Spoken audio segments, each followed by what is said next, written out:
नाज़रीन update share कई पिया कराची सिंधु दरिया बचायो तहरीक एक भेरो बेहर वफ़ाक़ी हुकूमत का मुतालबो कयो आहे ते सिंधु दरिया में 6 नवा केनाल कढण वारे फैसले का पासो करे उन जो हिस्सो सिंध के दिनो वने।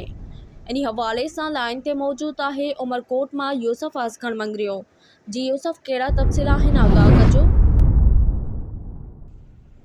जी बिल्कुल, सिंधु दरिया बचायो तहरीक एक भेरो बेहर वफ़ाक़ी हुकूमत का मुतालबो कयो आहे त सिंधु दरिया में 6 नवा केनाल कढण वारे फैसले का पासो करे उन जो हिस्सो सिंध के दिनो वने। इजलास की सदारत पीर सैयद सदरुद्दीन शाह राजती कई। इजलास में डॉक्टर सफदर अब्बासी, सैयद ज़ैन शाह, सरदार अब्दुल रहीम, रियाज़ चांडियो, हसनैन मिर्ज़ा, हसाम मिर्ज़ा और जावेद खोखर ऐं ॿियनि शिरकत कई। इजलास में फैसलो कयो वियो त सिंधु दरिया के बचाइण लाइ 16 फरवरी ते सेवण खां मेड़ ताईं अवामी आगाही रैली कढी वेंदी।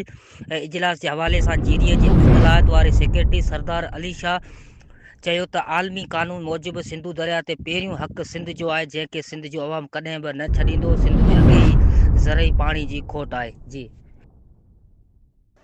ठीक है यूसुफ, तफसील ॾियण लाइ महिरबानी।